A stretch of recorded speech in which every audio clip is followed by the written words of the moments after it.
ਇਹਨਾਂ ਦੀ ਲਾਸਟ ਮੇਰੇ ਨਾਲ ਇੰਟਰੈਕਸ਼ਨ ਹੈਗੀ ਹੈ। ਫਿਰ ਜਾਣ ਲੱਗੇ ਕਹਿੰਦੇ ਅੱਛਾ ਗੱਲ ਸੁਣ, ਅੱਜ ਕੱਲ੍ਹ ਕੋਵਿਡ ਬੜਾ ਚੱਲ ਰਿਹਾ, ਥੋੜ੍ਹਾ ਬੇਟਾ ਖਿਆਲ ਵੀ ਰੱਖੀਦਾ ਹੁੰਦਾ ਆਪਣਾ, ਠੀਕ ਹੈ ਨਾ, ਮੰਦਰ ਬਾਹਰ ਘੱਟ ਜਾਇਆ ਕਰੋ।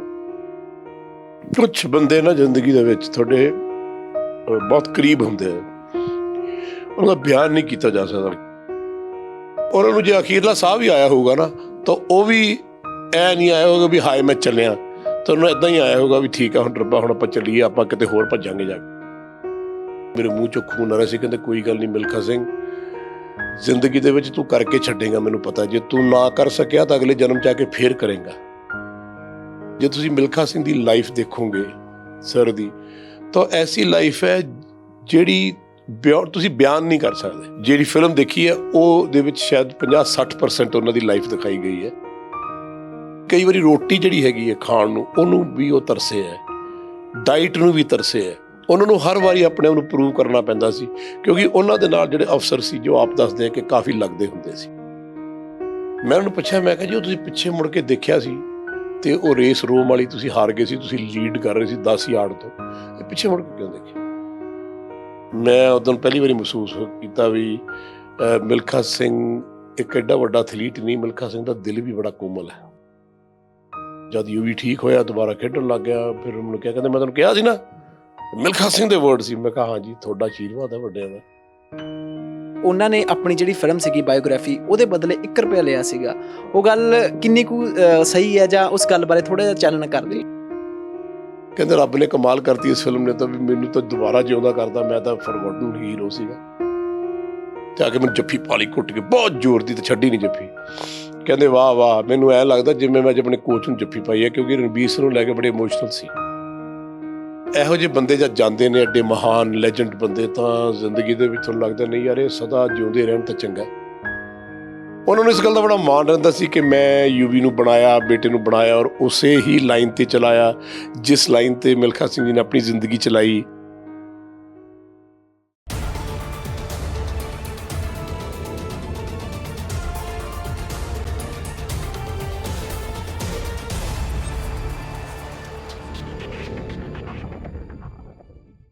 ਅੱਜ ਕੋਈ ਰਸਮੀ ਜਾਣ ਪਛਾਣ ਨਹੀਂ ਹੋਏਗੀ, ਕਿਉਂਕਿ ਅੱਜ ਸਭ ਦੀਆਂ ਅੱਖਾਂ ਨਮ ਨੇ, ਗੱਚ ਭਰਿਆ ਹੋਇਆ ਹੈ। ਇੱਕ ਕਮੀ ਪੂਰੇ ਦੁਨੀਆ ਦੇ ਵਿੱਚ ਮਿਲਖਾ ਸਿੰਘ ਜੀ ਤੋਂ ਜਾਣ ਤੋਂ ਬਾਅਦ ਉਹ ਛੱਡ ਕੇ ਚਲੇ ਗਏ, ਉਹ ਤਰ੍ਹਾਂ ਪੂਰਾ ਨਾ ਹੋਣ ਵਾਲਾ ਘਾਟਾ ਹੈ।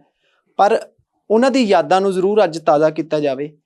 ਉਹਨਾਂ ਯਾਦਾਂ ਦੇ ਨਾਲ ਜਿਹੜੇ ਸ਼ਖਸ ਜੁੜੇ ਹੋਏ ਸੀ, ਤਾਂ ਜੇ ਆਪਾਂ ਗੱਲ ਬਾਗ ਮਿਲਖਾ ਬਾਗ ਫਿਲਮ ਦੀ ਕਰੀਏ, ਤਾਂ ਉਸ ਦੇ ਵਿੱਚ ਜਨਾਬ ਸਰਦਾਰ ਯੋਗਰਾਜ ਸਿੰਘ ਜੀ ਨੇ ਉਹਨਾਂ ਦੇ ਕੋਚ ਦਾ ਰੋਲ ਕੀਤਾ ਸੀ।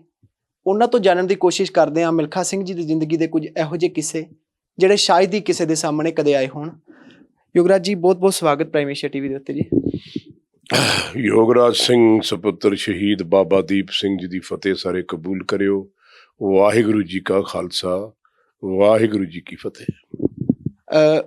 ਸੋ ਬਾਪੂ ਜੀ, ਅੱਜ ਸਭ ਦੀਆਂ ਅੱਖਾਂ ਨਮ ਨੇ, ਤੁਹਾਡੀਆਂ ਅੱਖਾਂ ਦੇ ਵਿੱਚ ਦੇਖ ਸਕਦੇ ਹਾਂ ਆਪਾਂ, ਤਾਂ ਉਹਨਾਂ ਦੇ ਨਾਲ ਜੁੜੀਆਂ ਯਾਦਾਂ ਕਿਵੇਂ, ਜੇ ਕੁਝ ਦੱਸਣਾ ਹੋਵੇ, ਕੁਝ ਆਪਣੇ ਹਾਲ ਦਿਲ ਦੀ ਭਾਵਨਾ ਬਿਆਨ ਕਰਨੀਆਂ ਹੋਣ, ਤਾਂ ਕਿੱਦਾਂ ਕਰੋਗੇ? ਕੁਛ ਬੰਦੇ ਨਾ ਜ਼ਿੰਦਗੀ ਦੇ ਵਿੱਚ ਤੁਹਾਡੇ ਬਹੁਤ ਕਰੀਬ ਹੁੰਦੇ ਆ, ਉਹਨਾਂ ਦਾ ਬਿਆਨ ਨਹੀਂ ਕੀਤਾ ਜਾ ਸਕਦਾ। ਕਿਉਂਕਿ ਸੇਂਟ ਜੌਨ ਸਕੂਲ 'ਚ ਮੈਂ 4ਥੀ ਕਲਾਸ 5ਵੀਂ ਕਲਾਸ ਪੜ੍ਹਦਾ ਸੀ, ਅਤੇ ਮੇਰੇ ਫਾਦਰ ਨੂੰ ਬੜਾ ਸ਼ੌਕ ਸੀ ਮੈਂ ਐਥਲੀਟ ਬਣਾ, ਕਿਉਂਕਿ ਉਹ ਹਮੇਸ਼ਾ ਮਿਲਖਾ ਸਿੰਘ ਜੀ ਦੀਆਂ ਗੱਲਾਂ ਕਰਦੇ ਹੁੰਦੇ ਸੀ। ਅਤੇ ਐਥਲੈਟਿਕਸ ਦਾ ਦੌਰ ਇਹ ਸੀ ਕਿ ਘਰੋਂ 11 ਸੈਕਟਰੋਂ ਜਾਣਾ, ਸਕੂਲ ਜਾਣਾ, 1:30 ਵਜੇ ਛੁੱਟੀ ਹੋਣੀ, ਅਤੇ ਡੈਡ ਨੇ ਕਹਿਣਾ ਵੀ ਸ਼ਾਮ ਨੂੰ 4-5 ਵਜੇ ਰਨਿੰਗ ਲਈ ਚਲੇ ਜਾਣਾ ਸੀ, ਸਵੇਰੇ 5 ਵਜੇ ਫਿਰ ਉੱਠ ਕੇ ਚਲੇ ਜਾਣਾ। ਜਦ ਵੀ ਲੇਕ 'ਤੇ ਜਾਣਾ ਤਾਂ ਮਿਲਖਾ ਸਿੰਘ ਜੀ ਅੱਗੇ ਦੌੜਦੇ ਮਿਲਦੇ ਹੁੰਦੇ ਸੀ। ਔਰ ਸ਼ਾਬਾਸ਼ ਮੁੰਡਿਆ, ਬਲਿਆ, ਕਿਆ ਬਾਤ ਹੈ, ਚੱਕ ਦੇ ਫਟੇ, ਆਪਾਂ ਇਹ ਕਰਦਾ, ਹਿੰਦੁਸਤਾਨ ਦਾ ਨਾਮ ਰੌਸ਼ਨ ਕਰਨਾ, ਤੂੰ ਵੀ ਮਿਲਖਾ ਸਿੰਘ ਬਣਨਾ। ਬਹੁਤ ਕੁਛ ਰੋਜ਼ ਸਵੇਰੇ ਸ਼ਾਮ ਉਹ ਮਿਲਦੇ ਸੀ। ਅਤੇ ਮੇਰੀ ਯਾਦ ਹੈ ਕਈ ਵਾਰੀ ਉਹ ਪੋਪਕੋਰਨਸ ਲਿਆਉਂਦੇ ਸੀ, ਉਹ ਕਹਿੰਦੇ ਲੈ ਖਾ ਲਾ ਬਹਿ ਕੇ, ਜਾਂ ਬਾਅਦ 'ਚ ਖਾ ਲਈ ਦੌੜ ਕੇ, ਨਾ ਜਿੱਦਾਂ ਦਾ ਉਹਨਾਂ ਦਾ ਰੁਤਬਾ ਰਿਹਾ। ਅਤੇ ਉਹ ਕਾਫੀ, ਮੇਰੇ ਫਾਦਰ ਵੀ ਉਹਨਾਂ ਨਾਲ ਬੜੀ ਮੁਲਾਕਾਤ ਕਰਦੇ ਰਹੇ। ਅਤੇ ਇਸ ਤਰ੍ਹਾਂ ਕਰਦੇ ਕਰਦੇ ਉਹਨੂੰ ਦੇਖਿਆ ਅਸੀਂ, ਪਹਿਲਾਂ ਰਨਿੰਗ ਕਰਦੇ, ਫਿਰ ਉਸ ਤੋਂ ਬਾਅਦ ਗੋਲਫ ਸ਼ੁਰੂ ਕੀਤੀ ਉਹਨਾਂ ਨੇ, ਅਤੇ ਵੱਡੇ ਹੋ ਗਏ ਅਸੀਂ। ਇੱਕ ਦਿਨ ਮੈਂ ਅਤੇ ਕਪਿਲ ਅਸੀਂ ਜਾ ਰਹੇ ਸੀ, ਮੈਨੂੰ ਯਾਦ, ਅਸੀਂ ਲੇਕ 'ਤੇ ਜਾਂਦੇ, ਉੱਥੇ ਰੇਸ ਲਾਉਂਦੇ ਸੀ। ਸਾਨੂੰ ਕਹਿੰਦੇ ਸ਼ਾਬਾਸ਼ ਮੁੰਡਿਓ, ਤੁਸੀਂ ਹਿੰਦੁਸਤਾਨ ਦਾ ਨਾਮ ਰੌਸ਼ਨ ਕਰੋਗੇ, ਇਹ ਕਰੋਗੇ, ਬੜਾ ਦੂਰੋਂ ਆਵਾਜ਼ ਮਾਰਨੀ। ਫਿਰ ਚਲਦੇ ਚਲਦੇ ਭਾਗ ਮਿਲਖਾ ਭਾਗ ਪਿਕਚਰ ਆਈ ਤੇ ਉਹਦੇ ਵਿੱਚ ਬਹੁਤ ਵੱਡਾ ਤੇ ਬੜਾ ਅਹਿਮ ਕਿਰਦਾਰ ਰਣਬੀਰ ਸਿੰਘ ਕੋਚ ਦਾ, ਉਹਨਾਂ ਦਾ, ਉਹ ਮਿਲਿਆ। ਤੇ ਫਿਰ ਉਹਨੇ ਆਪਣੀ ਕਹਾਣੀ ਨਰੇਟ ਕੀਤੀ। ਜਦ ਉਹਨਾਂ ਨੇ ਆਪਣੀ ਕਹਾਣੀ ਸੁਣਾਉਣੀ ਸ਼ੁਰੂ ਕੀਤੀ ਔਰ ਪ੍ਰਸ਼ੂਨ ਜੋਸ਼ੀ ਜੀ ਲਿਖ ਰਹੇ ਸੀ ਔਰ ਫਰਹਾਨ ਵੀ ਕੋਲ ਸੀ ਤੇ ਰਾਕੇਸ਼ ਓਮ ਪ੍ਰਕਾਸ਼ ਮਹਿਰਾ ਜੀ ਵੀ ਕੋਲ ਹੁੰਦੇ ਸੀ ਕਈ ਵਾਰੀ। ਉਹ ਆਪ ਨਰੇਟ ਕਰਦੇ ਕਰਦੇ ਕਰਦੇ ਚੋਕ ਹੋ ਜਾਂਦੇ ਸੀ, ਉਹਦੇ ਅੱਖ 'ਚ ਹੰਝੂ ਆ ਜਾਂਦੇ ਸੀ, ਕਿਉਂਕਿ ਉਹ ਯਾਦਾਂ ਉਹਨਾਂ ਦੀਆਂ ਪੁਰਾਣੀਆਂ। ਇੱਕ 6-9 ਸਾਲ ਦਾ ਬੱਚਾ ਜਿਹਨੇ ਆਪਣੇ ਮਾਂ-ਬਾਪ ਨੂੰ ਮਰਦੇ ਦੇਖਿਆ ਪਾਰਟੀਸ਼ਨ ਵੇਲੇ, ਉਹ ਖੂਨ ਦੀ ਨਦੀਆਂ 'ਚੋਂ ਭੱਜ ਕੇ ਲਾਸ਼ਾਂ ਜਾ ਰਹੀਆਂ ਨੇ, ਉਸ ਤੋਂ ਬਾਅਦ ਉਹ ਕਿਸ ਤਰ੍ਹਾਂ ਹਿੰਦੁਸਤਾਨ ਪਹੁੰਚਿਆ। ਤੁਸੀਂ ਫਿਲਮ ਦੇਖੀ ਹੈ, ਸਾਰੀ ਉਹਨਾਂ ਦੀ ਬਾਇਓਗ੍ਰਾਫੀ ਹੈ। ਉਸ ਕਹਾਣੀ ਨੂੰ ਦੇਖ ਕੇ ਜਦੋਂ ਕਹਾਣੀ ਕੰਪਲੀਟ ਕੀਤੀ ਤਾਂ ਮੈਂ ਉਹਨਾਂ ਦੇ ਪੈਰੀ ਹੱਥ ਲਾਏ ਜਾ ਕੇ, ਤੇ ਉਹ ਉਸ ਵੇਲੇ ਰੋ ਰਹੇ ਸੀ। ਤੇ ਮੈਂ ਕਿਹਾ ਸਰ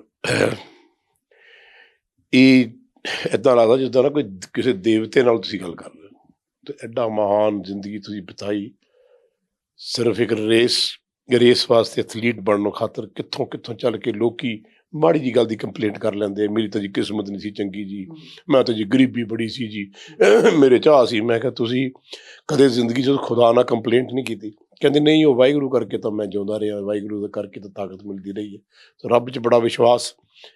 ਮੈਂ ਇੱਕ ਦਿਨ ਪੁੱਛਿਆ, ਮੈਂ ਕਿਹਾ ਸਰ ਜੇ ਤੁਹਾਡੇ ਕੋਲ ਟਾਈਮ ਹੋਵੇ ਤਾਂ ਮੈਂ ਘੰਟਾ 2 ਘੰਟਾ ਲਾਉਣਾ ਚਾਹੁੰਦਾ। ਕਹਿੰਦੇ ਨਹੀਂ, ਤੂੰ ਦੱਸ, ਕਿਉਂਕਿ ਜਿਹੜਾ ਤੂੰ ਕਿਰਦਾਰ ਪਲੇ ਕਰ ਰਿਹਾ, ਮੈਨੂੰ ਦੱਸਿਆ ਰਾਕੇਸ਼ ਨੇ ਵੀ ਉਹ ਬਹੁਤ ਇੰਪੋਰਟੈਂਟ ਹੈ।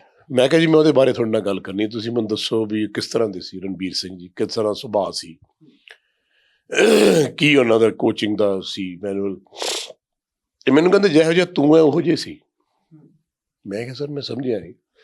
ਕਹਿੰਦੇ ਮੈਂ ਤੁਹਾਨੂੰ ਦੇਖਿਆ ਸੈਕਟਰ 16 ਕ੍ਰਿਕਟ ਸਟੇਡੀਅਮ 'ਚ ਕੋਚਿੰਗ ਕਰਦੇ, DAV ਕਾਲਜ 'ਚ ਦੇਖਿਆ ਕੋਚਿੰਗ ਕਰਦੇ, DAV ਸਕੂਲ 'ਚ ਦੇਖਿਆ ਕੋਚਿੰਗ ਕਰਦੇ, ਤੈਨੂੰ UV ਨੂੰ ਕੋਚ ਕਰਦੇ ਦੇਖਿਆ, ਤੇਰੇ ਘਰ ਦੇ ਪਿੱਛੇ ਮੈਂ ਕਈ ਵਾਰੀ ਖੜੇ ਹੋ ਕੇ ਤੈਨੂੰ ਦੇਖਿਆ ਜਦ ਰਾਤਾਂ ਨੂੰ ਤੂੰ ਪ੍ਰੈਕਟਿਸ ਕਰਾਉਂਦਾ ਸੀ, ਕਿਉਂਕਿ ਚਰਚਾ ਚੰਡੀਗੜ੍ਹ ਦੇ ਵਿੱਚ ਬਹੁਤ ਚੱਲਦੀ ਸੀ ਉਦੋਂ। ਤੇ ਤੇਰੇ ਵਾਂਗੂ ਹੀ ਉੱਚਾ ਗਾਲਾਂ ਕੱਢ ਦਿੰਦੇ ਸੀ, ਤੇਰੇ ਵਾਂਗੂ ਸੋਟੀ ਹੱਥ 'ਚ ਰੱਖਦੇ ਸੀ। ਤੇ ਮੇਰੇ ਨਾਲ ਕਹਿੰਦੇ ਬਹੁਤ ਹੋਈ। ਕਹਿੰਦੇ ਜੇ ਮਿਲਖਾ ਸਿੰਘ ਐਥਲੀਟ ਬਣਿਆ ਤਾਂ ਸਿਰਫ ਇਸ ਕਰਕੇ ਬਣਿਆ ਕਿਉਂਕਿ ਰਣਬੀਰ ਸਿੰਘ ਉਹਦਾ ਕੋਚ ਸੀ। ਲੇਹ ਲਦਾਖ ਦੀ ਗੱਲ ਸੁਣਾਉਂਦੇ ਸੀ, ਕਿੱਥੇ ਜਿੱਥੇ ਮੈਨੂੰ ਖੂਨ ਟ੍ਰੇਨਿੰਗ ਕਰਾ ਰਹੇ ਸੀ ਤੇ ਮੈਨੂੰ ਖੂਨ ਨਿਕਲਣ ਲੱਗ ਗਿਆ। ਤੇ ਕਹਿੰਦੇ ਮੈਂ ਕਿਹਾ ਸਰ ਮੈਂ ਪਾਣੀ ਪੀ ਲਾ। ਕਹਿੰਦੇ ਨਹੀਂ, ਅਜੇ 20 ਮੀਟਰ ਪਿਆ, ਪੂਰਾ ਕਰੇਗਾ। ਤੇ ਕਹਿੰਦੇ ਮੇਰੇ ਮੂੰਹ 'ਚੋਂ ਖੂਨ ਆ ਰਿਹਾ ਸੀ। ਕਹਿੰਦੇ ਕੋਈ ਗੱਲ ਨਹੀਂ ਮਿਲਖਾ ਸਿੰਘ, ਜ਼ਿੰਦਗੀ ਦੇ ਵਿੱਚ ਤੂੰ ਕਰਕੇ ਛੱਡੇਗਾ, ਮੈਨੂੰ ਪਤਾ। ਜੇ ਤੂੰ ਨਾ ਕਰ ਸਕਿਆ ਤਾਂ ਅਗਲੇ ਜਨਮ 'ਚ ਆ ਕੇ ਫੇਰ ਕਰੇਗਾ, ਪਰ ਮੈਂ ਤੂੰ ਕਰਾ ਕੇ ਛੱਡੂੰਗਾ। ਤੂੰ ਪਾਣੀ ਨਹੀਂ ਪੀਣਾ, ਉੱਥੇ ਤੱਕ ਜਾਣਾ। ਜੇ ਤੂੰ ਅਜੇ 20 ਮੀਟਰ ਕਵਰ ਕਰ ਲਿਆ ਤੇ ਮੈਂ ਸਮਝੂੰਗਾ ਵੀ ਤੂੰ ਚੈਂਪੀਅਨ ਹੋ ਗਿਆ। ਉਹਨਾਂ ਨੇ ਕਿਹਾ ਉਸ ਟ੍ਰੇਨਿੰਗ ਨੇ ਅਸੀਂ ਜਵਾਹਰ ਲਾਲ ਨਹਿਰੂ ਜੀ ਨੂੰ ਕਿਹਾ ਵੀ ਤੁਸੀਂ ਦੱਸਣਾ ਨਹੀਂ ਕਿਸੇ ਨੂੰ, ਕਿਉਂਕਿ ਉਸ ਤੋਂ ਬਾਅਦ ਪਾਕਿਸਤਾਨ ਨਾਲ ਉਹ ਖਾਲਿਦ ਨਾਲ ਰੇਸ ਸੀ ਉਹਨਾਂ ਦੀ, ਤੇ ਵੀ ਅਸੀਂ ਟ੍ਰੇਨ ਕਰ ਰਹੇ, ਕਿਸੇ ਨੂੰ ਕੌਨਫੀਡੈਂਸ਼ੀਅਲ ਗੱਲ ਸੀ, ਖਬਰ ਨਹੀਂ ਹੋਣੀ ਚਾਹੀਦੀ।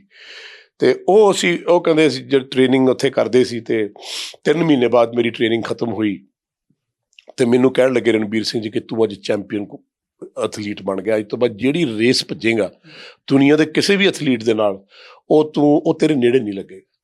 ਤੇ ਕਹਿੰਦੇ ਫਿਰ ਪਾਕਿਸਤਾਨ ਦੇ ਅਸੀਂ ਰੇਸ ਕਰਨ ਗਏ ਤਾਂ ਉਦੋਂ ਕਹਿੰਦੇ ਰਾਤ ਨੂੰ ਮੇਰੇ ਕਮਰੇ 'ਚ ਆ ਗਏ ਸਰਦਾਰ ਰਣਬੀਰ ਸਿੰਘ ਜੀ, ਤੇ ਮੈਨੂੰ ਕਹਿਣ ਲੱਗੇ ਕਿ ਇਸ ਤਰ੍ਹਾਂ ਹੈ, ਮੇਰੀ ਜ਼ਿੰਦਗੀ ਦੀ ਆਖਰੀ ਰੇਸ ਹੈ ਤੇਰੇ ਨਾਲ ਐਜ਼ ਅ ਕੋਚ, ਤੇ ਮੈਂ ਸ਼ਾਇਦ ਹਿੰਦੁਸਤਾਨ 'ਚ ਨਾ ਰਵਾਂ ਕਿਉਂਕਿ ਮੇਰੀ ਫੈਡਰੇਸ਼ਨ ਵਾਲਾ ਨਾਲ ਹੁਣ ਬਣਦੀ ਨਹੀਂ, ਮੈਂ ਚਲੇ ਜਾਣਾ ਇੱਥੋਂ। ਤੇ ਮਿਲਖਾ ਸਿੰਘ ਜੀ ਕਹਿੰਦੇ ਸੀ ਫਿਕਰ ਨਾ ਕਰੋ ਸਰ, ਮੈਂ ਵੀ ਇੱਦਾਂ ਹੀ ਭੱਜਾਂਗਾ ਜਿਵੇਂ ਮੇਰੀ ਵੀ ਲਾਸਟ ਰੇਸ ਹੈ, ਔਰ ਤੁਹਾਡੇ ਲਈ ਭੱਜਾਂਗਾ। ਕਹਿੰਦੇ ਉਹ ਰੇਸ ਜਿਹੜੀ ਸੀ ਮੈਂ ਆਪਣੇ ਰਣਬੀਰ ਸਿੰਘ ਕੋਚ ਵਾਸਤੇ ਭੱਜੀ, ਔਰ ਜਦ ਉਹ ਸਾਰੀਆਂ ਗੱਲਾਂ ਉਹਨੇ ਮੈਨੂੰ ਦੱਸੀਆਂ, ਮੈਂ ਪਲੇ ਕੀਤਾ। ਜਦ ਫਿਲਮ ਦਾ ਪ੍ਰੀਮੀਅਰ ਸੀਗਾ ਤੇ ਅੱਗੇ ਬੈਠੇ ਸੀ ਰੋਜ਼, ਤੇ ਜਦ ਪ੍ਰੀਮੀਅਰ ਖਤਮ ਹੋਇਆ ਤਾਂ ਪਿੱਛੇ ਦੇਖਿਆ, ਟਰਨ ਕੀਤਾ, ਪੌੜੀਆਂ ਚੜ੍ਹਿਆ ਉੱਪਰ ਤੇ ਆ ਕੇ ਮੈਨੂੰ ਜੱਫੀ ਪਾ ਲਈ ਘੁੱਟ ਕੇ, ਬਹੁਤ ਜ਼ੋਰ ਦੀ, ਤੇ ਛੱਡੀ ਨਹੀਂ ਜੱਫੀ। ਕਹਿੰਦੇ ਵਾਹ ਵਾਹ, ਮੈਨੂੰ ਐਂ ਲੱਗਦਾ ਜਿਵੇਂ ਮੈਂ ਅੱਜ ਆਪਣੇ ਕੋਚ ਨੂੰ ਜੱਫੀ ਪਾਈ ਹੈ, ਕਿਉਂਕਿ ਰਣਬੀਰ ਸਿੰਘ ਨੂੰ ਲੈ ਕੇ ਬੜੇ ਇਮੋਸ਼ਨਲ ਸੀ। ਤੇ ਉਹ ਕਹਿੰਦੇ ਪਹਿਲੀ ਵਾਰ ਜਿਹੜੇ ਸਪਾਈਕਸ ਆਏ ਸੀ ਉਹ ਵੀ ਰਣਬੀਰ ਸਿੰਘ ਹੀ ਲੈ ਕੇ ਆਇਆ ਸੀ ਜਦ ਟ੍ਰੇਨਿੰਗ ਦਿੱਤੀ ਸੀ, ਜਦ ਸਪਾਈਕਸ ਨਾਲ ਭੱਜਦੇ ਨਹੀਂ ਸੀ, ਨੰਗੇ ਪੈਰ ਭੱਜਦੇ ਸੀ। ਤੇ ਕਹਿੰਦੇ ਵੀ ਜੇ ਸ਼ਾਇਦ ਤੂੰ ਉਹ ਪਲੇ ਨਾ ਕਰਦਾ ਤੇ ਮੈਨੂੰ ਅਜਿਹਾ ਲੱਗਿਆ ਰਣਬੀਰ ਸਿੰਘ ਮੇਰੇ ਸਾਹਮਣੇ ਖੜਾ, ਮੇਰੀ ਬੁੱਕਲ 'ਚ ਖੜਾ, ਤੇ ਅੱਖਾਂ 'ਚ ਉਹਨਾਂ ਦੇ ਅਥਰੂ ਆ ਗਏ। ਤੇ ਕਹਿੰਦੇ ਮੈਨੂੰ ਬਣਾਉਣ ਵਾਲਾ ਅੱਜ ਮੇਰੇ ਸਾਹਮਣੇ ਖੜਾ, ਔਰ ਜੇ ਤੂੰ ਇਹ ਕਿਰਦਾਰ ਇਸ ਤਰ੍ਹਾਂ ਦਾ ਨਾ ਕਰਦਾ ਸ਼ਾਇਦ ਇਹ ਫਿਲਮ ਇੰਨੀ ਹਿੱਟ ਨਾ ਹੁੰਦੀ, ਇਹ ਫਿਲਮ ਦਾ ਸਕਸੈਸ ਤੇਰੇ ਸਿਰ 'ਤੇ ਜਾਂਦੀ ਹੈ। ਬੜਾ ਵੱਡਾ ਕੰਪਲੀਮੈਂਟ ਹੁੰਦਾ ਬੰਦੇ ਵਾਸਤੇ।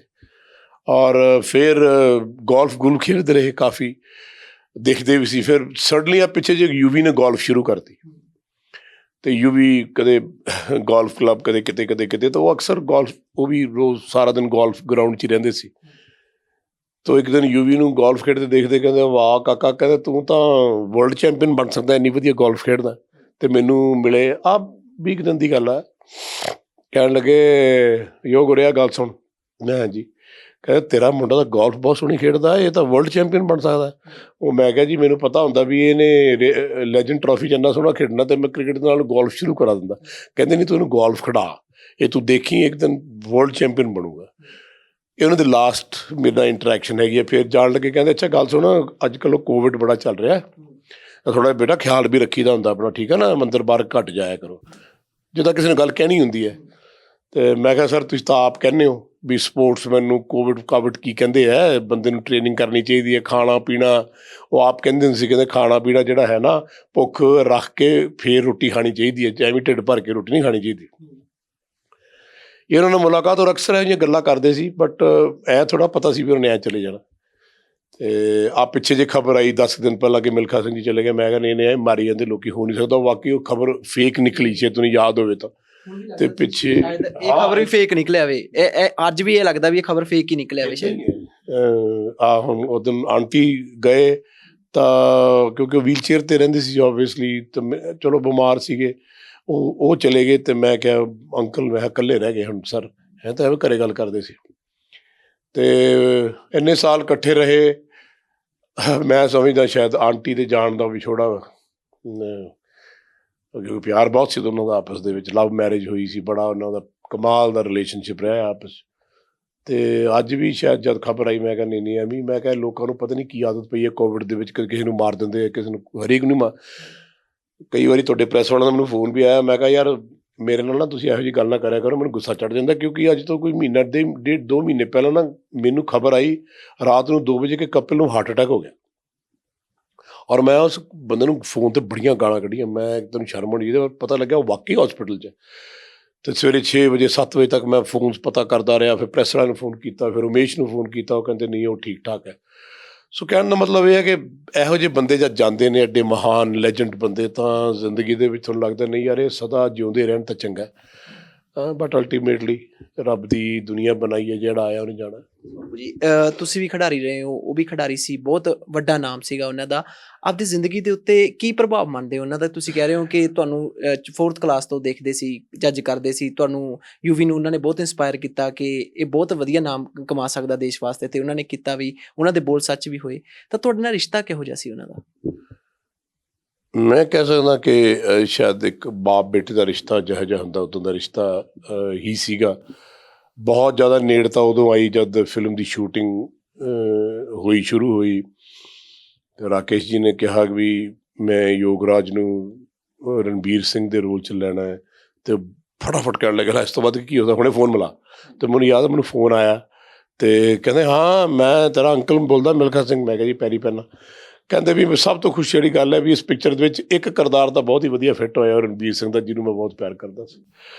ਸੋ ਉਹ ਜਦ ਵੀ ਕਿਤੇ ਮਿਲ ਜਾਂਦੇ ਅਤੇ ਬੜੀ ਜ਼ੋਰ ਦੀ ਆਵਾਜ਼ ਮਾਰਦੇ ਹੋ, ਹੈ ਨਾ, ਉਹ ਕੀ ਹਾਲ ਆ ਸ਼ੇਰਾ, ਇੱਦਾਂ ਕਰਕੇ। ਅਤੇ ਉਹਨਾਂ ਨੂੰ ਇਸ ਗੱਲ ਦਾ ਬੜਾ ਮਾਣ ਰਹਿੰਦਾ ਸੀ ਕਿ ਮੈਂ ਯੂਵੀ ਨੂੰ ਬਣਾਇਆ, ਬੇਟੇ ਨੂੰ ਬਣਾਇਆ, ਔਰ ਉਸੇ ਹੀ ਲਾਈਨ 'ਤੇ ਚਲਾਇਆ ਜਿਸ ਲਾਈਨ 'ਤੇ ਮਿਲਖਾ ਸਿੰਘ ਜੀ ਨੇ ਆਪਣੀ ਜ਼ਿੰਦਗੀ ਚਲਾਈ, ਹਾਰਡ ਵਰਕ, ਮਿਹਨਤ। ਅਤੇ ਮੈਨੂੰ ਹਮੇਸ਼ਾ ਕਹਿੰਦੇ ਸੀ, ਕਹਿੰਦੇ ਤੇਰੀਆਂ ਗੱਲਾਂ ਸੁਣ ਕੇ, ਯੂਵੀ ਦੀ ਇੰਟਰਵਿਊ ਸੁਣ ਕੇ ਮੈਨੂੰ ਐਂ ਲੱਗਦਾ ਜਿੱਦਾਂ ਮੇਰੀ ਜ਼ਿੰਦਗੀ ਚੱਲ ਰਹੀ ਹੈ, ਮੇਰੀ ਲਾਈਫ ਚੱਲ ਰਹੀ ਹੈ, ਵੀ ਮੇਰਾ ਵੀ ਕੋਚ ਮੇਰੇ ਨਾਲ ਇੱਦਾਂ ਹੀ ਕਰਦਾ ਹੁੰਦਾ ਸੀ।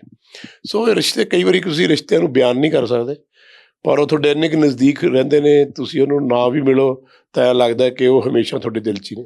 ਬਾਪੂ ਜੀ ਹਰ ਇੱਕ ਬੰਦੇ ਦੀ ਜ਼ਿੰਦਗੀ 'ਤੇ ਬੜੇ ਉਤਾਰ ਚੜਾਵ ਆਉਂਦੇ ਨੇ। ਜੇ ਆਪਾਂ ਇੱਕ ਖਿਡਾਰੀ ਦੇ ਤੌਰ 'ਤੇ ਜੇ ਪੁੱਛੀਏ ਤੁਹਾਨੂੰ, ਕਿਉਂਕਿ ਤੁਸੀਂ ਵੀ ਉਹ ਚੀਜ਼ਾਂ ਨੂੰ ਫੇਸ ਕਰਿਆ ਹੈ ਆਪਣੀ ਜ਼ਿੰਦਗੀ ਦੇ ਵਿੱਚ, ਤਾਂ ਕੀ ਲੱਗਦਾ ਇੱਕ ਖਿਡਾਰੀ ਦੀ ਜ਼ਿੰਦਗੀ ਦੇ ਵਿੱਚ, ਇੱਕ ਪਲੇਅਰ ਦੀ ਜ਼ਿੰਦਗੀ ਦੇ ਵਿੱਚ ਕਿਸ ਤਰੀਕੇ ਦੇ ਉਤਾਰ ਚੜਾਵ ਆਉਂਦੇ ਨੇ? ਕਿਵੇਂ ਆਪਣੇ ਆਪ ਨੂੰ ਉਸ ਵੇਲੇ ਟੈਕਲ ਕਰਦੇ ਹੋ, ਕਿਵੇਂ ਮੋਟੀਵੇਟ ਕਰਦੇ ਹੋ ਆਪਣੇ ਵਾਸਤੇ ਕਿ ਜ਼ਿੰਦਗੀ ਦੇ ਵਿੱਚ ਅੱਗੇ ਵਧੀਏ? ਮੈਂ ਹਮੇਸ਼ਾ ਇਹ ਗੱਲ ਨੂੰ ਮੰਨਿਆ ਕਿ ਖਿਡਾਰੀ ਅਤੇ ਫਕੀਰ ਜਿਹੜਾ ਹੈ ਨਾ, ਇਹਨਾਂ ਦੀ ਜ਼ਿੰਦਗੀ ਬਹੁਤ ਮੁਸ਼ਕਿਲਾਂ ਅਤੇ ਔਕੜਾਂ 'ਚ ਨਿਕਲਦੀ ਹੈ, ਕਿਉਂਕਿ ਰੱਬ ਦੇ ਬੜੇ ਪਿਆਰੇ ਹੁੰਦੇ ਆ।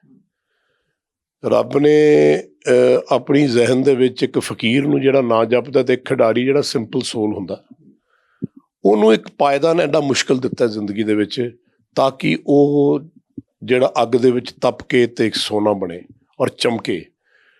ਸੋ ਮੈਂ ਸਮਝਦਾ ਇਹ ਇੱਕ ਬਲੈਸਿੰਗ ਇਨ ਡਿਸਗਾਈਜ਼ ਹੈ। ਜੇ ਸਾਰੀ ਉਮਰ ਤੁਹਾਡੀ ਖੇਡ ਦੇ ਵਿੱਚ ਨਿਕਲ ਜਾਏ, ਸਾਰੀ ਉਮਰ ਤੁਹਾਡੀ ਫਕੀਰੀ 'ਚ ਨਿਕਲ ਜਾਏ, ਤੇ ਇਹ ਦੋ ਬੰਦੇ ਹਮੇਸ਼ਾ ਹੀ ਰੱਬ ਦੇ ਨੇੜੇ ਰਹਿਣਗੇ। ਔਰ ਜਿੰਨੇ ਵੀ ਬੰਦੇ ਰੱਬ ਦੇ ਨੇੜੇ ਹੁੰਦੇ ਉਹਨੂੰ ਤਸੀਹੇ ਤੇ ਤਕਲੀਫਾਂ ਹਮੇਸ਼ਾ ਜ਼ਿਆਦਾ ਸਹਿਣੀਆਂ ਪੈਂਦੀਆਂ, ਕਿਉਂਕਿ ਰੱਬ ਉਹਨਾਂ ਨੂੰ ਇੱਕ ਜ਼ਿੰਦਗੀ ਦੇ ਵਿੱਚ, ਇਸ ਕਰਮ ਭੂਮੀ ਦੇ ਵਿੱਚ ਇੱਕ ਦ੍ਰਿੜਤਾ ਨਾਲ ਉਹਨਾਂ ਦਾ ਨਾਮ ਪੈਦਾ ਕਰਦਾ।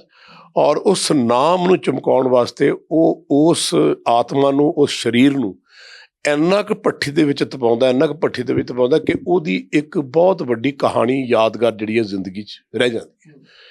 ਜਿਸ ਬੰਦੇ ਦੀਆਂ ਫਿਲਮਾਂ ਬਣਨ ਲੱਗ ਜਾਣ, ਜਿਹਦੀ ਬੰਦੇ ਦੀ ਕਹਾਣੀ ਤੇ ਫਿਲਮ ਬਣੇ, ਮੈਂ ਸਮਝਦਾ ਸੰਪੂਰਨ ਹੋ ਗਿਆ। ਉਹ ਇਸ ਦੁਨੀਆ ਦੇ ਵਿੱਚ ਆਇਆ, ਉਹਦੀ ਲਾਈਫ ਸੰਪੂਰਨ ਹੋ ਗਈ, ਲੋਕ ਉਹਨੂੰ ਫੋਲੋ ਕਰਨ ਲੱਗ ਗਏ। ਔਰ ਕੋਈ ਵੀ ਚੀਜ਼ ਜਿਹੜੀ ਮਿਹਨਤ ਨਾਲ ਬਣਦੀ ਹੈ, ਜੇ ਤੁਸੀਂ ਮਿਲਖਾ ਸਿੰਘ ਦੀ ਲਾਈਫ ਦੇਖੋਗੇ ਸਰ ਦੀ, ਤਾਂ ਐਸੀ ਲਾਈਫ ਹੈ ਜਿਹੜੀ ਤੁਸੀਂ ਬਿਆਨ ਨਹੀਂ ਕਰ ਸਕਦੇ। ਤੁਸੀਂ ਜਿਹੜੀ ਫਿਲਮ ਦੇਖੀ ਹੈ ਉਹਦੇ ਵਿੱਚ ਸ਼ਾਇਦ 50-60% ਉਹਨਾਂ ਦੀ ਲਾਈਫ ਦਿਖਾਈ ਗਈ ਹੈ। ਅਸੀਂ ਇਹ 5 ਘੰਟੇ ਦੀ ਫਿਲਮ ਸ਼ੂਟ ਕੀਤੀ ਸੀ। ਜਿਹੜੀਆਂ ਉਹਨਾਂ ਨੇ ਸਾਰੀਆਂ ਗੱਲਾਂ ਕੀਤੀਆਂ, ਜੇ ਉਹ ਸਾਰੀਆਂ ਗੱਲਾਂ ਸ਼ੂਟ ਕਰਕੇ ਤੁਸੀਂ ਸਕਰੀਨ 'ਤੇ ਦੇਖ ਲਓ ਤਾਂ ਮੈਂ ਸਮਝਦਾ ਭੁੱਬਾ ਮਾਰੋ, ਇੰਨਾ ਰੋ, ਕਿਉਂਕਿ ਉਹਨੇ ਤਕਲੀਫਾਂ ਇੰਨੀਆਂ ਸਹੀਆਂ ਨੇ। ਕਈ ਸੀਨ ਅਸੀਂ ਨਹੀਂ ਦੱਸੇ। ਇੱਕ ਰੋਟੀ, ਕਈ ਵਾਰੀ ਰੋਟੀ ਜਿਹੜੀ ਹੈਗੀ ਹੈ ਖਾਣ ਨੂੰ, ਉਹਨੂੰ ਵੀ ਉਹ ਤਰਸੇ ਹੈ, ਡਾਈਟ ਨੂੰ ਵੀ ਤਰਸੇ ਹੈ। ਉਹਨਾਂ ਨੂੰ ਹਰ ਵਾਰੀ ਆਪਣੇ ਆਪ ਨੂੰ ਪ੍ਰੂਵ ਕਰਨਾ ਪੈਂਦਾ ਸੀ, ਕਿਉਂਕਿ ਉਹਨਾਂ ਦੇ ਨਾਲ ਜਿਹੜੇ ਅਫਸਰ ਸੀ, ਜੋ ਆਪ ਦੱਸਦੇ ਕਿ ਕਾਫੀ ਲੱਗਦੇ ਹੁੰਦੇ ਸੀ। ਤੇ ਲੇਕਿਨ ਕੁਛ ਅਫਸਰ ਐਸੇ ਹੈ ਜਿਨ੍ਹਾਂ ਨੂੰ ਫੈਸਿਲਿਟੀਜ਼ ਵੀ ਬਹੁਤ ਦਿੱਤੀਆਂ। ਸੋ ਮੈਂ ਸਮਝਦਾ ਅਪਸ ਐਂਡ ਡਾਊਨਸ ਖਿਡਾਰੀ ਦੀ ਜ਼ਿੰਦਗੀ 'ਚ ਬਹੁਤ ਹੁੰਦੇ ਨੇ, ਔਰ ਹੋਣੇ ਵੀ ਚਾਹੀਦੇ ਹੈ, ਕਿਉਂਕਿ ਜ਼ਿੰਦਗੀ 'ਚ ਹਮੇਸ਼ਾ ਸਟੇਬਲ ਚੱਲੇ ਤਾਂ ਫਿਰ ਮੈਂ ਸਮਝਦਾ ਜੀਣ ਦਾ ਕੋਈ ਮਕਸਦ ਨਹੀਂ। ਬਾਪੂ ਜੀ, ਉਹਨਾਂ ਨੇ ਵੰਡ ਦਾ ਸੰਤਾਪ ਵੀ ਹੰਢਾਇਆ ਆਪਣੇ ਪਿੰਡ ਦੇ ਉੱਤੇ, ਤੇ ਉਸ ਤੋਂ ਬਾਅਦ ਜਦੋਂ ਪਰਿਵਾਰ ਸਾਰਾ ਇੱਕ ਤਰੀਕੇ ਦਾ ਕਹਿ ਦਿਓ ਕਿ ਪਰਿਵਾਰ ਦੇ ਵਿਛੋੜਾ ਹੋ ਗਿਆ ਤੇ ਇੱਥੇ ਆਏ ਤੇ ਰੋਟੀ ਨੂੰ ਵੀ ਮੁਹਤਾਜ ਸੀਗੇ, ਜਿਵੇਂ ਤੁਸੀਂ ਫਿਲਮ ਦੇ ਵਿੱਚ ਵੀ ਦਿਖਾਇਆ, ਤੁਸੀਂ ਗੱਲਾਂ ਵੀ ਕਰ ਰਹੇ ਹੋ, ਤਾਂ ਉਹ ਸਮਾਂ ਕਿਹੋ ਜਿਹਾ ਹੋਏਗਾ? ਕਿਉਂਕਿ ਅੱਜ ਦੀ ਡੇਟ ਦੇ ਵਿੱਚ ਆਪਾਂ ਦੇਖਦੇ ਹਾਂ, ਸਾਨੂੰ ਸ਼ਿਕਵੇ ਬਹੁਤ ਨੇ ਜ਼ਿੰਦਗੀ ਦੇ ਨਾਲ ਕਿ ਇਹ ਨਹੀਂ ਹੋਇਆ, ਉਹ ਨਹੀਂ ਹੋਇਆ। ਪਰ ਜਦੋਂ ਉਹਨਾਂ ਦੀ ਜ਼ਿੰਦਗੀ ਨੂੰ ਦੇਖਦੇ ਹਾਂ ਕਿ ਇੱਕ ਉਹ ਬੱਚਾ ਜਿਹੜਾ ਰੇਤ ਦੇ ਉੱਤੇ ਭੱਜਦਾ ਸੀਗਾ, ਤੇ ਅੱਜ ਜਦੋਂ ਉਹ ਓਲੰਪਿਕ ਦੇ ਵਿੱਚ ਖੇਡਿਆ ਤੇ ਉਸ ਤੋਂ ਬਾਅਦ ਪੂਰੇ ਦੇਸ਼ ਨੂੰ ਅੱਜ ਗਰਵ ਹੈ ਉਹਨਾਂ ਦੇ ਉੱਤੇ, ਅੱਜ ਬਹਿ ਕੇ ਅਸੀਂ ਗੱਲਾਂ ਕਰ ਰਹੇ ਹਾਂ ਉਹਨਾਂ ਬਾਰੇ, ਤਾਂ ਕਿਵੇਂ ਦੇਖਦੇ ਹੋ? ਕਿਉਂਕਿ ਬਹੁਤ ਛੇਤੀ ਅੱਜ ਕੱਲ੍ਹ ਢਹਿ ਹੋ ਜਾਂਦੇ ਨੇ, ਹੌਸਲੇ ਬਹੁਤ ਛੇਤੀ ਆਪਣੇ ਪ੍ਰਸਤ ਹੋ ਜਾਂਦੇ ਨੇ, ਗਿਰ ਜਾਂਦੇ ਨੇ, ਤਾਂ ਕਿਵੇਂ ਦੇਖਦੇ ਹੋ ਉਹਨਾਂ ਦੇ ਹੌਸਲੇ ਨੂੰ ਤੇ ਅੱਜ ਦੀ ਜਨਰੇਸ਼ਨ ਦੇ ਹੌਸਲੇ ਨੂੰ? ਮੈਂ ਉਹਨਾਂ ਤੋਂ ਇੱਕ ਸਵਾਲ ਪੁੱਛਿਆ ਸੀ। ਮੈਂ ਕਿਹਾ ਜੀ, ਤੁਸੀਂ ਇੰਨੀਆਂ ਤਕਲੀਫਾਂ ਦੇਖੀਆਂ, ਤੁਸੀਂ ਇੱਕ 9 ਸਾਲ ਦੇ ਬੱਚੇ ਨੇ, ਆਪਣਾ ਸਾਰਾ ਪਰਿਵਾਰ ਮਰਿਆ ਹੋਇਆ ਦੇਖਿਆ, ਉਹਨਾਂ ਦੀ ਲਾਸ਼ਾਂ 'ਤੇ ਰੋਇਆ, ਉਸ ਤੋਂ ਬਾਅਦ ਉਹ ਵਾਪਸ ਆਇਆ ਇਕੱਲਾ ਭਟਕਦਾ, ਇੰਨੇ ਤਸੀਹੇ ਸਹਿੰਦਾ, ਭੁੱਖਾ ਪਿਆਸਾ। ਕਦੇ ਤੁਹਾਡੇ ਮਨ 'ਚ ਤਾਂ ਫੀਲ ਹੋਇਆ ਹੋਵੇ ਵੀ ਮੈਂ ਸੁਸਾਈਡ ਕਰ ਲੈਣੀ ਹੈ, ਮੈਂ ਰਹਿਣਾ ਨਹੀਂ? ਕਹਿੰਦੇ ਹਾਂ, ਬਹੁਤ ਵਾਰੀ ਇਸ ਤਰ੍ਹਾਂ ਹੋਇਆ। ਲੇਕਿਨ ਜਦ ਵੀ ਮੈਂ ਇਹ ਕੁਛ ਸੋਚਿਆ ਤਾਂ ਮੈਨੂੰ ਇੱਕ ਜਿਹੜੀ ਅੰਦਰੂਨੀ ਤਾਕਤ ਹੈ, ਖੁਦਾ ਦੀ ਜਿਹੜੀ ਦਿੱਤੀ ਹੋਈ ਤੁਹਾਡੀ ਇੱਥੇ ਅੰਦਰ ਜਿਹੜਾ ਖੁਦਾ ਵੱਸ ਰਿਹਾ, ਉਹ ਤੁਹਾਨੂੰ ਕਹਿੰਦਾ ਨਹੀਂ, ਸਿਤਾਰੋਂ ਸੇ ਆਗੇ ਜਹਾਂ ਔਰ ਵੀ ਹੈ। ਇੱਦਾਂ ਦੀ ਮੈਂ ਸਮਝਦਾ ਉਹ ਗੱਲ ਜਿਹੜੀ ਹੈਗੀ ਅੰਦਰੋਂ ਆਉਂਦੀ ਹੈ। ਜੇ ਆਪਾਂ ਇਹਦੇ ਨਾਲ UV ਦੇ ਕੈਂਸਰ ਨੂੰ ਮਿਲਾਈਏ ਜਾਂ UV ਦੀ ਜ਼ਿੰਦਗੀ ਨੂੰ ਮਿਲਾਈਏ, ਜਦੋਂ ਖੇਲਿਆ ਇੰਡੀਆ, ਘਰ ਟੁੱਟ ਗਿਆ, ਕੈਂਸਰ ਹੋ ਗਿਆ, ਸਾਰੀ ਜ਼ਿੰਦਗੀ ਉਹਦੀ ਇਸ ਤਰ੍ਹਾਂ ਹੀ ਗੁਜ਼ਰੀ ਹੈ। ਸੋ ਆਈ ਥਿੰਕ ਇਹੋ ਜਿਹੇ ਜਿਹੜੇ ਲੋਕ ਹੁੰਦੇ ਨੇ, ਮੈਂ ਸਮਝਦਾ ਉਹ ਰੱਬ ਦੇ ਬਹੁਤ ਨਜ਼ਦੀਕ ਹੁੰਦੇ ਆ। ਔਰ ਇੰਨੇ ਤਸੀਹੇ ਸਹਿਣ ਤੋਂ ਬਾਅਦ ਮੈਂ ਉਹਨਾਂ ਨੂੰ ਇੱਕ ਸਵਾਲ ਪੁੱਛਿਆ ਸੀ। ਮੈਂ ਕਿਹਾ ਜੀ, ਤੁਸੀਂ ਪਾਰਟੀਸ਼ਨ ਹੰਢਾਈ ਹੈ, ਕੀ ਤੁਹਾਡਾ ਜਜ਼ਬਾ ਹੈ? ਇੱਕ ਗੱਲ ਮੈਂ ਤੁਹਾਡੇ ਨਾਲ ਸ਼ੇਅਰ ਕਰਨਾ ਚਾਹੁੰਦਾ। ਇਸ ਤੋਂ ਪਹਿਲਾਂ ਕਿ ਮੈਂ ਗੱਲ ਤੁਹਾਨੂੰ ਦੱਸਾਂ, ਮੈਂ ਉਹਨੂੰ ਪੁੱਛਿਆ, ਮੈਂ ਕਿਹਾ ਜੀ, ਉਹ ਤੁਸੀਂ ਪਿੱਛੇ ਮੁੜ ਕੇ ਦੇਖਿਆ ਸੀ ਤੇ ਉਹ ਰੇਸ ਰੋਮ ਵਾਲੀ ਤੁਸੀਂ ਹਾਰ ਗਏ ਸੀ, ਤੁਸੀਂ ਲੀਡ ਕਰ ਰਹੇ ਸੀ 10 ਯਾਰਡ ਤੋਂ, ਇਹ ਪਿੱਛੇ ਮੁੜ ਕੇ ਕਿਉਂ ਦੇਖਿਆ? ਉਹ ਤੁਸੀਂ ਅੱਜ ਫਿਲਮ ਵੀ ਦੇਖਿਓ। ਕਹਿੰਦੇ ਜਦ ਮੇਰੇ ਫਾਦਰ ਨੂੰ ਮਾਰਿਆ ਨਾ ਉੱਥੇ ਇਹਨਾਂ ਨੇ ਪਾਰਟੀਸ਼ਨ ਵੇਲੇ ਮੇਰੇ ਘਰੇ, ਉਹ scene as it is picturise ਹੋਇਆ ਤਾਂ 2 ਘੋੜੇ ਵਾਲੇ ਸੀਗੇ ਜਿਨ੍ਹਾਂ ਨੇ ਸਿਰ ਵੱਢਿਆ ਉਹਨਾਂ ਦਾ। ਕਹਿੰਦੇ ਮੈਨੂੰ ਹਮੇਸ਼ਾ ਕਦੇ ਜਦ ਮੈਂ ਬਹੁਤ, ਜਾਂ ਤਾਂ ਮੈਨੂੰ ਬੁਖਾਰ ਚੜ੍ਹ ਜਾਂਦਾ ਸੀ, ਮੈਂ ਬਿਮਾਰ ਹੋ ਜਾਂਦਾ ਸੀ, ਮੈਨੂੰ ਡਰੀਮ ਆਉਂਦਾ ਹੁੰਦਾ ਸੀ ਕਿ ਇੱਕ ਘੋੜਾ ਤੇ ਕਾਲੇ ਕੱਪੜੇ ਵਾਲਾ ਬੰਦਾ ਆ ਰਿਹਾ, ਉਹਦੇ ਹੱਥ 'ਚ ਬਰਛਾ ਫੜਿਆ ਹੋਇਆ, ਤਲਵਾਰ, ਤੇ ਉਹ ਮੇਰੇ ਪਿੱਛੇ ਆ ਰਿਹਾ, ਤੇ ਨਾਲ ਨਾ ਟ੍ਰੇਨ ਜਾ ਰਹੀ ਹੈ, ਕੋਲੇ ਵਾਲਾ ਇੰਜਨ। ਉਹ ਸੀਨ ਉਹਨਾਂ ਨੇ ਕਈ ਫਲੈਸ਼ਿਸ ਵਿੱਚ ਪਾਏ ਹੋਏ ਨੇ ਉਸ ਪਿਕਚਰ ਦੇ ਵਿੱਚ। ਤੇ ਕਹਿੰਦੇ ਜਦ ਮੈਂ ਰੋਮ ਦੀ ਰੇਸ ਭੱਜ ਰਿਹਾ ਸੀਗਾ ਤੇ ਮੈਨੂੰ ਰਾਤ ਨੂੰ ਬੁਖਾਰ ਚੜ੍ਹ ਗਿਆ ਤੇ ਮੈਨੂੰ ਆਹ ਡਰੀਮ ਆਉਣਾ ਦੁਬਾਰਾ ਸ਼ੁਰੂ ਹੋ ਗਿਆ। ਕਹਿੰਦੇ ਮੈਂ ਬੜਾ ਕੁਛ ਸੰਭਾਲਿਆ ਉਹ ਜ਼ੋਨ ਦੇ ਵਿੱਚ। ਕਹਿੰਦੇ ਰਣਬੀਰ ਸਿੰਘ ਉਦੋਂ ਉਸ ਰਾਤ ਮੇਰੇ ਕਮਰੇ 'ਚ ਨਹੀਂ ਸੀ, ਮੇਰਾ ਕੋਚ। ਪਰ ਮੈਂ ਸਵੇਰੇ ਕਿਹਾ, ਮੈਂ ਕਿਹਾ ਸਰ ਮੈਨੂੰ ਇੱਦਾਂ ਕੁਝ ਹੋ ਰਿਹਾ। ਉਹ ਕਹਿੰਦਾ ਕੋਈ ਗੱਲ ਨਹੀਂ। ਉਹਨੇ ਮੈਨੂੰ ਇੱਕ ਟੈਬਲੇਟ ਦਿੱਤੀ, ਖਾਧੀ। ਕਹਿੰਦਾ ਮੈਂ ਜਦ ਭੱਜ ਰਿਹਾ ਸੀ ਰੇਸ, ਔਰ ਮੈਂ ਬਹੁਤ ਤੇਜ਼ ਭੱਜ ਰਿਹਾ ਸੀ, ਮੈਨੂੰ ਪਤਾ ਸੀ, ਮੈਨੂੰ ਐਂ ਲੱਗਣ ਲੱਗ ਗਿਆ ਜਿਹੜੇ ਉਹ ਘੋੜੇ ਵਾਲਾ ਜਿਹੜਾ ਮੇਰੇ ਪਿੱਛੇ ਆ ਰਿਹਾ। ਸਡਨਲੀ ਕਹਿੰਦੇ ਮੈਂ ਜ਼ੋਨ 'ਚ ਚਲਾ ਗਿਆ ਉਸ ਰੇਸ ਦੇ ਡਿਊਰਿੰਗ, ਕਿ ਉਹ ਤਲਵਾਰ ਲਈ ਮੇਰੇ ਪਿੱਛੇ ਆ ਰਿਹਾ। ਮੈਂ ਸਿਰਫ ਉਸ ਖੌਫ ਦੇ ਵਿੱਚ, ਜਿਹੜਾ ਕਿ ਉਸ ਵੇਲੇ ਮੇਰੇ ਦਿਮਾਗ ਦੇ ਵਿੱਚ ਚੱਲ ਰਿਹਾ ਸੀ, ਮੈਂ ਟਰਨ ਕਰਕੇ ਦੇਖਿਆ ਤੇ ਮੈਂ ਰੇਸ ਹਾਰ ਗਿਆ। ਪਰ ਫਿਰ ਵੀ ਕਹਿੰਦਾ ਮੈਂ ਵਰਲਡ ਰਿਕਾਰਡ ਤੋੜਤਾ। ਉਹ ਕਹਿੰਦੇ ਉਹ ਮੈਨੂੰ ਕਈ ਦਿਨ ਇਹ ਚੀਜ਼ਾਂ ਆਉਂਦੀਆਂ ਰਹਿੰਦੀਆਂ ਸੀ, ਕਈ ਰੇਸਿਸ ਤੋਂ ਪਹਿਲਾਂ ਹੋਇਆ ਵੀ ਮੇਰੇ ਨਾਲ। ਪਰ ਉਹ ਰਣਬੀਰ ਸਿੰਘ ਜੀ ਮੈਨੂੰ ਇਸ ਕਰਕੇ ਉਹਨਾਂ ਨੇ ਆਪਣਾ ਮੰਜਾ ਮੇਰੇ ਕਮਰੇ 'ਚ ਲੈ ਆਂਦਾ। ਜਦ ਵੀ ਅਸੀਂ ਫੋਰਨ ਟੂਰ 'ਤੇ ਇਕੱਠੇ ਜਾਂਦੇ ਸੀ ਤਾਂ ਉਹ ਮੇਰੇ ਕਮਰੇ 'ਚ ਹੀ ਸੌਂਦੇ ਸੀ, ਔਰ ਸਾਰੀ ਰਾਤ ਕਈ ਵਾਰੀ ਜਾਗ ਕੇ ਦੇਖਦੇ ਸੀ ਵੀ ਮਿਲਖਾ ਸਿੰਘ ਨੂੰ ਨੀਂਦ ਠੀਕ ਆ ਰਹੀ ਕਿ ਨਹੀਂ ਆ ਰਹੀ। ਇਹ ਕਹਿੰਦੇ ਜਦ ਵੀ ਡਰੀਮ ਆਉਂਦਾ ਸੀ ਮੈਨੂੰ ਬਹੁਤ ਖੌਫਨਾਕ ਚੀਜ਼ਾਂ, ਮੈਨੂੰ ਜਿਹੜੀ ਹੈ ਉਹ ਇੱਦਾਂ ਲੱਗਣ ਸੀ ਵੀ ਓਰੀਜਨਲੀ ਇਹ ਹੋ ਰਿਹਾ, ਕਿਉਂਕਿ ਉਹਦਾ ਇੰਪੈਕਟ ਹੀ ਇਹੋ ਜਿਹਾ ਸੀ। ਉਹ ਕਹਿੰਦੇ ਮੈਂ ਟ੍ਰੇਨਾਂ ਦੇਖੀਆਂ ਜਿਹਦੇ ਵਿੱਚ ਹਜ਼ਾਰਾਂ ਲੱਖਾਂ ਲੋਕ ਵੱਡੇ ਆ ਰਹੇ ਆ, ਖੂਨ ਦੀਆਂ ਨਦੀਆਂ। ਕਹਿੰਦੇ ਮੈਂ ਆਪਣੀ ਅੱਖਾਂ ਨਾਲ ਦੇਖਿਆ।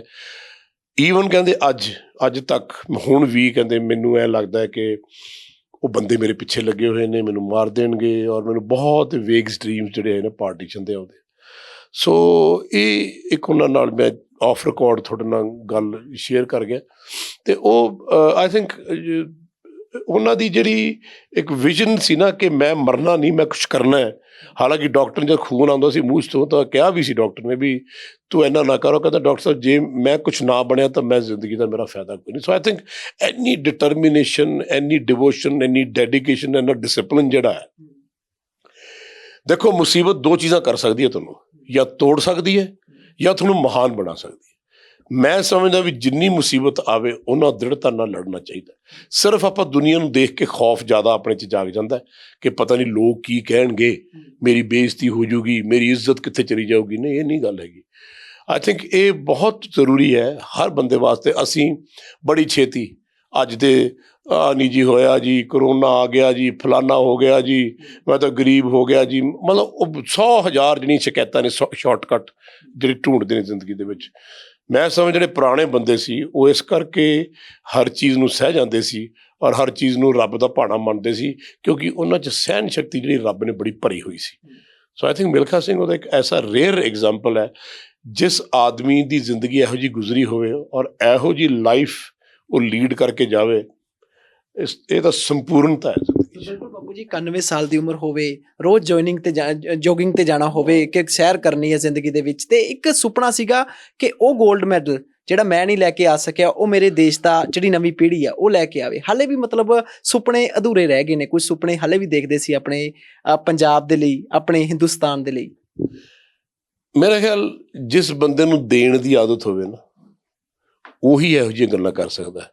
ਜਿਹੜਾ ਆਖੇ ਮੈਂ ਇਹਦਾ ਵੀ ਲੈ ਲਾ, ਆਹ ਵੀ ਲੈ ਲਾ, ਉਹਦੀ ਭੁੱਖ ਨਾ ਹੋਵੇ, ਹਾਂਜੀ ਭੁੱਖਿਆ ਭੁੱਖ ਨਾ ਉਤਰੀ ਜੇ ਬੰਨਾ ਬੁਨੀਆ ਪਾਰ, ਉਹ ਹਿਸਾਬ ਆ। ਅਤੇ ਜੇ ਉਹਨਾਂ ਨੂੰ ਐਂ ਲੱਗਦਾ ਸੀ ਵੀ ਕੋਈ ਆਹ ਕਰ ਲੇ, ਕੋਈ ਆਹ ਕਰ ਲੇ, ਕੋਈ ਫਲਾਨਾ ਕਰ ਲੇ, ਪਰ ਇਹ ਸ਼ਿਕਾਇਤ ਵੀ ਉਹਨਾਂ ਨੂੰ ਹਮੇਸ਼ਾ ਰਹੀ ਹੈ, ਜੇ ਤੁਸੀਂ ਕਦੇ ਉਹਨਾਂ ਨੂੰ ਇੰਟਰਵਿਊ ਕੀਤਾ ਹੋਊਗਾ, ਕਿ ਅੱਜ ਕੱਲ੍ਹ ਦੇ ਮੁੰਡੇ ਜਿਹੜੇ ਆ ਨਾ ਬੜੀ ਛੇਤੀ ਦਿਲ ਛੱਡ ਜਾਂਦੇ ਆ, ਬੜੀ ਛੇਤੀ ਦ੍ਰਿੜਤਾ ਦੇ ਤੋਂ ਦੂਰ ਚਲੇ ਜਾਂਦੇ ਆ।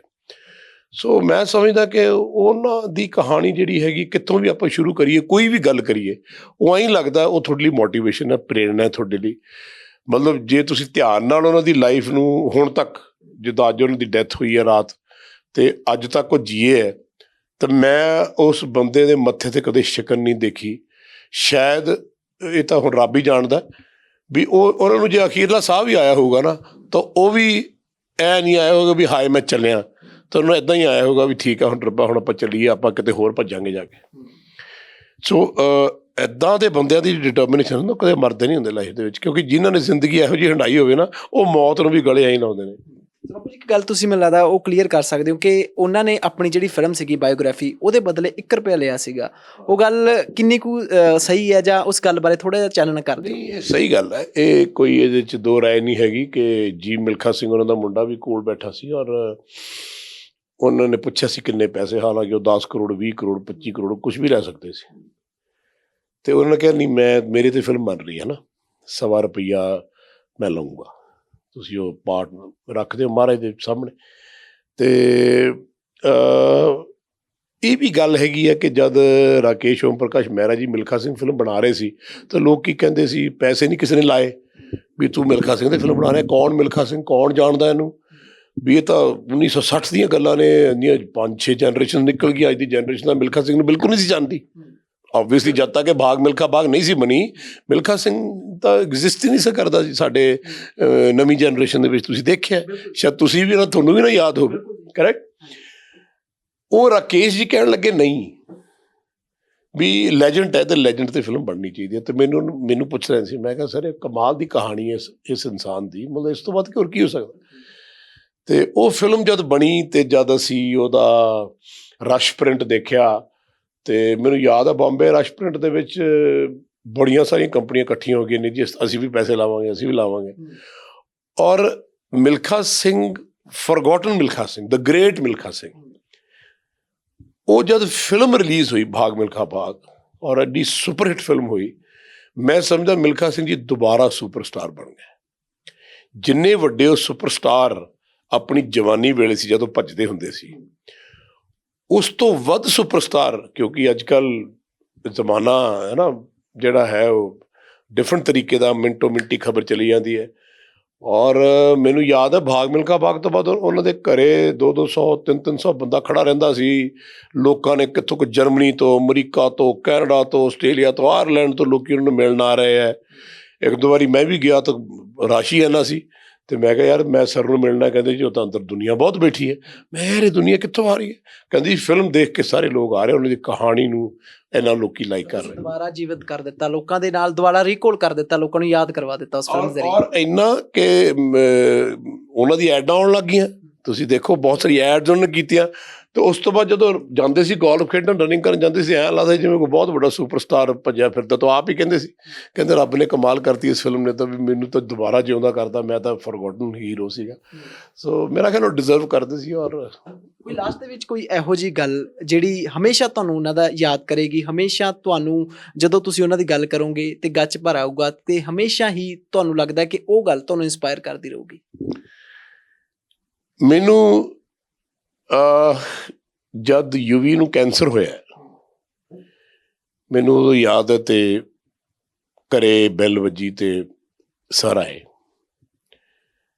ਤੇ ਸਰ ਆਏ ਤੇ ਓਬਵੀਅਸਲੀ ਮੈਂ ਪੈਰੀ ਹੱਥ ਲਾਏ ਤੇ ਮੈਨੂੰ ਗੱਲ ਨਾਲ ਲਾ ਲਿਆ, ਆਪ ਹੀ ਰੋ ਪਏ ਡਰਾਇੰਗ ਰੂਮ 'ਚ। ਮੈਂ ਕਿਹਾ ਉੱਥੇ ਬੈਠੋ ਅੰਦਰ।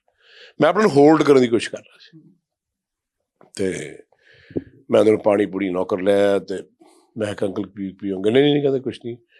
ਮੈਂ ਕਿਹਾ ਕੋਈ ਨਹੀਂ, ਕੀ ਹਾਲ ਹੈ ਯੂਵੀ ਦਾ? ਮੈਂ ਕਿਹਾ ਜੀ ਕੈਮੋਥੈਰੇਪੀ ਚੱਲ ਰਹੀ ਹੈ, ਔਰ ਮੈਨੂੰ 2 ਦਿਨ ਬਾਅਦ ਲਾਈਫ ਟਾਈਮ ਅਚੀਵਮੈਂਟ ਅਵਾਰਡ ਮਿਲਣਾ ਸੀ ਮੈਨੂੰ ਐਕਟਿੰਗ। ਤੇ ਬੈਠੇ ਰਹੇ, ਗੱਲਾਂ ਕਰਦੇ ਰਹੇ, ਕਿ ਤੂੰ ਘਬਰਾਉਣਾ ਨਹੀਂ ਬਿਲਕੁਲ ਵੀ। ਮੈਂ ਕਿਹਾ ਜੀ ਮੇਰੇ ਤੋਂ ਤਾਂ ਘਬਰਾਏ ਤੁਸੀਂ ਲੱਗਦੇ।